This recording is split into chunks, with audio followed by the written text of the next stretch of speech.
नमस्कार। मैं डॉक्टर ओम प्रकाश बैरवा, सहायक आचार्य संस्कृत, राजकीय स्नातकोत्तर महाविद्यालय झालावाड़। आज हम ऋग्वेद के द्वितीय मंडल के 12वें सूक्त का अध्ययन करेंगे। इस सूक्त के ऋषि गृत्समद, देवता इंद्र तथा छंद त्रिष्टुप है।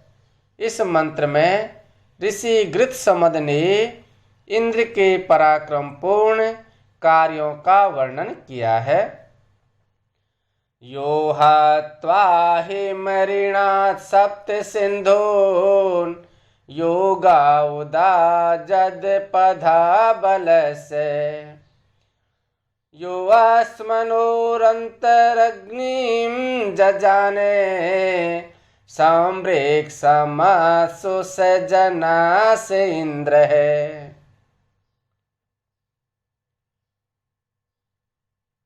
यह हत्वा अहिम अरिणात सप्त सिंधून यह गा उत अजात अपधा बलस्य यह अस्मनो अंतः अग्निम जजाने सम्रिक सम्मत्सु स जनास इंद्र है। यह जिसने अहिम वृत्तासुर नामक सर्प को, अहिम सर्प को भी कहते हैं और वृत्र को भी कहते हैं, हत्वा मारकर सात सिंधून जलधाराओं को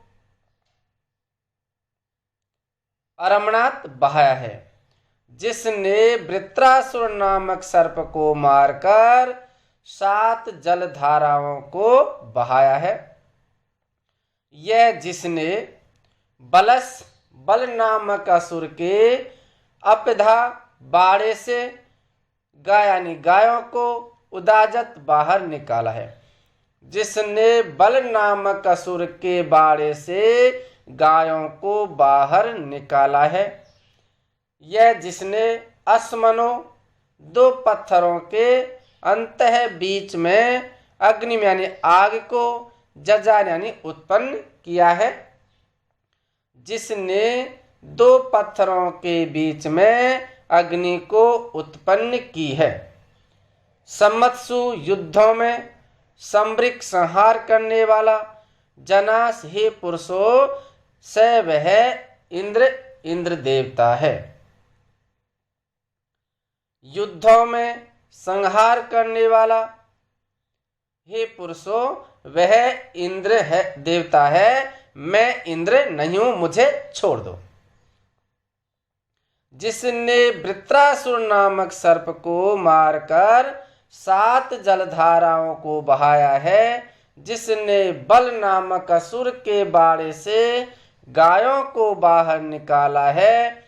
जिसने 2 पत्थरों के बीच में आग उत्पन्न की है और जिसने युद्धों में संहार करने वाला है। हे पुरुषो वह इंद्र देवता है। मैं इंद्र नहीं हूं, इसलिए मुझे छोड़ दो, मुझे मत मारो। अहिम ऋग्वेद में इंद्रवृत्त युद्ध का बहुत वर्णन आया है। वृत्र को एक राक्षस माना है जो जलों को आवृत किए रहता है। इसी को अहि भी कहते हैं। सोमपान करके इंद्र मर्तों के साथ इस राक्षस का वध करता है तथा जलों को मुक्त करता है।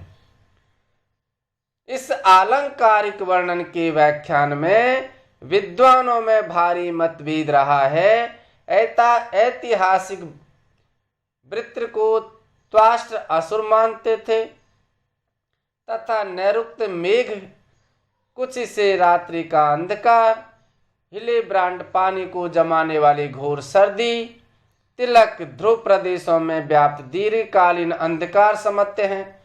पंडित बलदेव उपाध्याय ने इसे दुर्भिक्ष और अकाल का असुर माना है। भाष्यकारों ने अहि को ई आना, अह व्याप्त करना, आहन, मारना आदि धातुओं से व्युत्पन्न किया है। डॉक्टर फतेह सिंह ने इसे न ही जाना धातु से व्युत्पन्न माना है। इस जो मंत्र है, इसके आधार पर जो जल को छुड़ाया, गायों को आजाद कराया, इनसे, और जो उसने जो मार काट करने वाला इंद्र है, इससे ये प्रतीत होता है कि उस समय पर वर्ग संघर्ष अत्यधिक था। भारत में दो वर्ग थे, एक आर्य वर्ग और एक अनार्य वर्ग। आर्यों को देवता तथा अनार्यों को राक्षस, असुर, शूद्र, आदिवासी, काले लोग आदि अनेक नामों से जो ग्रंथों में परिभाषित किया गया है। और ये दोनों वर्गों में हमेशा टकराव रहता था, संघर्ष रहता था। पानी को लेकर के भी विवाद होता था। अपने क्षेत्र से हो सकता है कि जो असुर थे वो पानी को, उनके जो आर्य है उनके जो लिए पानी नहीं छोड़ते होंगे, तो इंद्र इनमें शक्तिशाली रहा होगा और वो जाकर के उस पानी को खुलवाता होगा। जिस प्रकार से आज भी कई देशों में इस प्रकार का जल को लेकर के विवाद होता है। जैसे पाकिस्तान है, वो भारत के लिए पानी को नहीं छोड़ता है। राज्यों में भी होता है कि एक राज्य दूसरे राज्य के लिए पानी को नहीं छोड़ता है। उसी प्रकार से प्राचीन काल में भी जो दो वर्ग थे, आर्य और अनार्य, उनमें पानी को लेकर के और झगड़ा होता रहता था। सप्त सिंधून, सायण ने इसके दो व्याख्यान प्रस्तुत किए हैं। एक सामान्य बहने वाले जल, द्वितीय गंगा आदि 7 नदियां। इन नदियों के नाम गंगा, यमुना, गोदावरी, सरस्वती, नर्मदा, सिंधु और कावेरी दिए हैं। श्री मैक्स मूलर का मत है कि ऋग्वेद के आर्यों का जीवन सिंधु की घाटी और पंजाब में बीता। यही क्षेत्र वैदिक सप्त सिंधु है। इनके विचार में पंजाब की 5 नदियां, सिंधु और सरस्वती ही 7 नदियां हैं। एक विद्वान ने ईरान में एक सप्त सिंधु की कल्पना की है और उसी के आधार पर जो आर्य है उनको मध्य एशिया के ईरान से आए हुए बतलाया है कि ये ईरान से आकर के और भारत में रहे और इन्होंने यहाँ के मूल निवासियों पर अनेक अत्याचार किए। गौ का द्वितीय बहुवचन का रूप सायण मैकडोनल्ड ने गौए अर्थ किया है। दयानंद सरस्वती पृथ्वी अर्थ करते हैं। अपधा, अप उपसर्ग पूर्वक धा धातु से अंग प्रत्यय से बना। इस पद का प्रयोग केवल इसी स्थान पर हुआ है तथा इसका अर्थ विवादास्पद है। रात, लानमैन, ग्रासमान तथा मैकडोनल्ड इसे तृतीयांत मानते हैं तथा पीटरसन अग्रिम मंत्र में प्रयुक्त गुहा के समान सप्तम्यंत मानते हैं। रात इसका अर्थ बल के सवृत्ति स्थान से करते हैं। लुडविग के विचार से इस शब्द का मूल भाव यांत्रिकता से संबद्ध है, अतः इसका अर्थ है खूंटा, चाबी होना चाहिए। डॉक्टर सुधीर कुमार गुप्त के मत में यह पंचमी एक वचन स्त्रीलिंग का वैदिक रूप है। यह गौ आदि बांधने रखने के स्थान का वाचक है। सायण ने भी इसे पंचम्यंत माना है तथा बल के बाड़े से अर्थ किया है। बलस्य, सायण आदि ने से गायों का चोर तथा इंद्र का वध्य असुर माना है। मैकडोनल्ड व पीटरसन भी इसे व्यक्तिवाचक संज्ञा ही मानते हैं। दयानंद सरस्वती ने इसके मेघ, बलवान, बल, कुटिल गति अर्थ किए हैं। अस्मनोर अंतर अग्निम जजान। सायण ने इसका अर्थ दो बादलों में, दुर्ग ने द्युलोक और पृथ्वीलोक के बीच में, मैकडोनल के विचार में यहाँ अग्नि के वैद्युत रूप का वर्णन है, जिसे कई अवसरों पर चट्टानों में स्थित, चट्टानों से उत्पन्न होने वाला एवं चट्टानों का पुत्र अद्रे सोनू कहा गया है। डॉक्टर गुप्त के मतानुसार इसे वृश्च धातु काटना का भी रूप माना जा सकता है। इसका भाव है कि युद्ध में मार काट आदि सब काम इंद्र ही करता है। लौकिक जन आदि समस्त कर्मों के निमित्त या साधन मात्र है, अतः इंद्र सर्वोपरि नियंता एवं शासक है।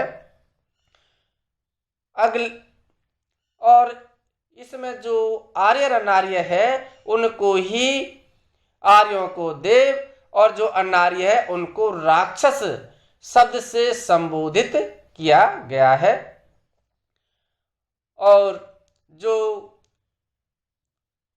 देवता है, जो राक्षस है, यदि वो वास्तव में होते तो आज भी हमको दिखाई देते, विलुप्त नहीं होते।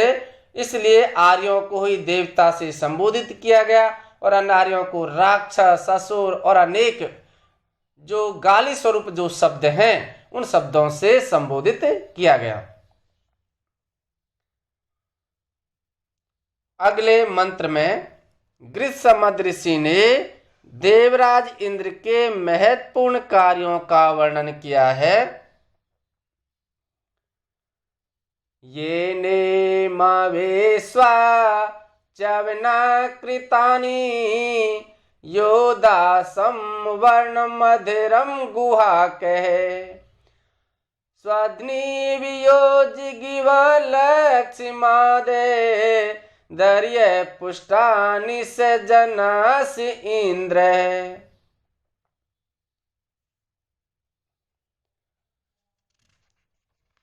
इस पद्य में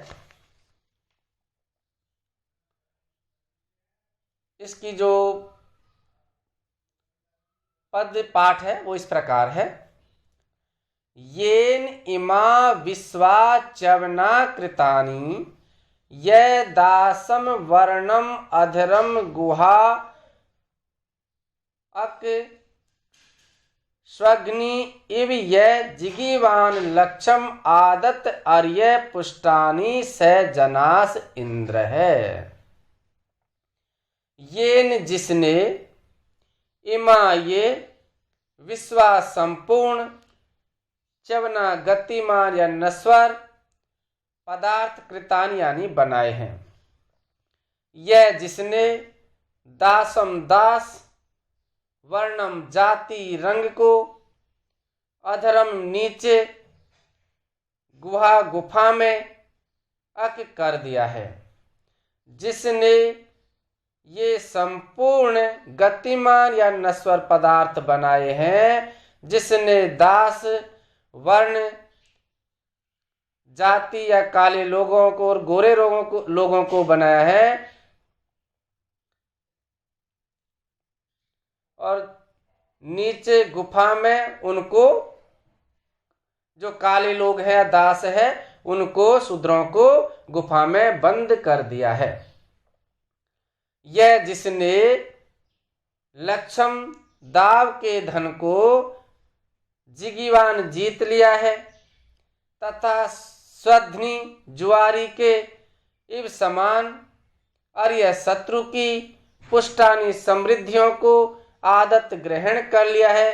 जनास हे पुरुषो से वही इंद्र है। जिसने दाव के धन को जीत लिया है, जुआरी के समान शत्रु की समृद्धियों को ग्रहण कर लिया है, हे पुरुषो वही इंद्र है। जिसने ये संपूर्ण गतिमान या नश्वर पदार्थ बनाए हैं, जिसने दास, शूद्र जाति रंग को नीचे या गुफा में बंद कर दिया है, जिसने दाव के धन को जीत लिया है, जुआरी के समान शत्रु की समृद्धियों को ग्रहण कर लिया है, हे पुरुषों वही इंद्र है। इस जो मंत्र है, यह मंत्र उस मनु की जो या भृगु ऋषि के द्वारा लिखी गई जो मनु स्मृति है उसी का अनुसरण कर रहा है। मनु स्मृति में लिखा गया है कि शूद्रों को संपत्ति रखने का अधिकार नहीं है, केवल जो ब्राह्मण आदि जो जातियां हैं उनकी बिना वेतन के सेवा करना का कार्य है। उन्हें न अच्छा खाना दिया जाना चाहिए, न अच्छे वस्त्र पहनने दिया जाना चाहिए, न उनको शिक्षा अर्जित करने देनी चाहिए, न उनको धार्मिक कार्यों में लगने देना चाहिए। तो यहाँ पर भी उसी के अनुसरण करने वाला ये इंद्र देवता है, जिसने शूद्रों को जिनके पास संपत्ति थी उस संपत्ति को छीन लिया है या ग्रहण कर लिया है।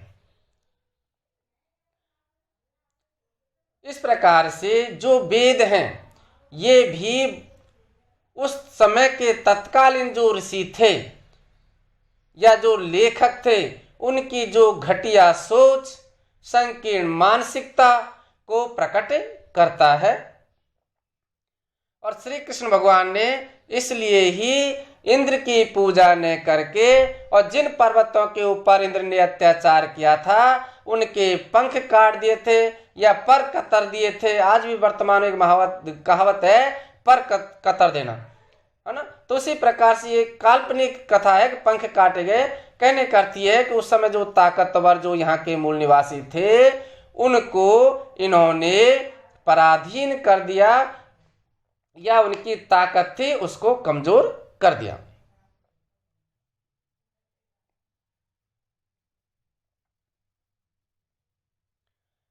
चवना कृतानी, सायण नश्वर लोकों को स्थिर किया है।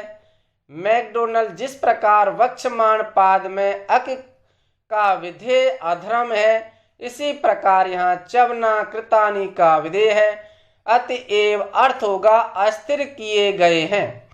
पीटरसन के विचार से सायण का कृतानी का स्त्री कृतानी अर्थ उपयुक्त नहीं है। ग्रासमान ने इसका अर्थ जो जंगम सृष्टि का निर्माता है किया है।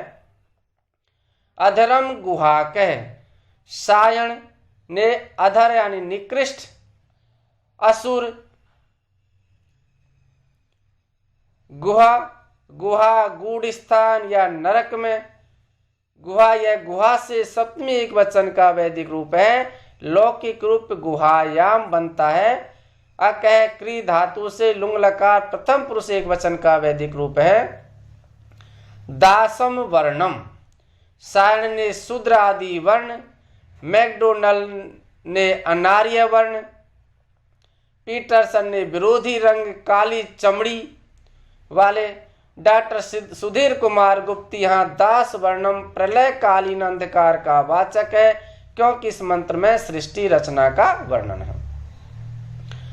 स्वद्नीव यो जिगीवा लक्ष्य मादत, इस पाद का अर्थ सायण ने जिसने व्याध के समान लक्ष्य को जीत लिया किया है। मैकडोनल्ड व रात ने जीतने वाले जुआरी की भांति अर्थ किया है। और फ्रेस्ट 1,00,000 को जीतने वाले जुआरी के समान किया है। अर्य, सायण ने अरि षष्ठी विभक्ति एक वचन का वैदिक रूप बताया है।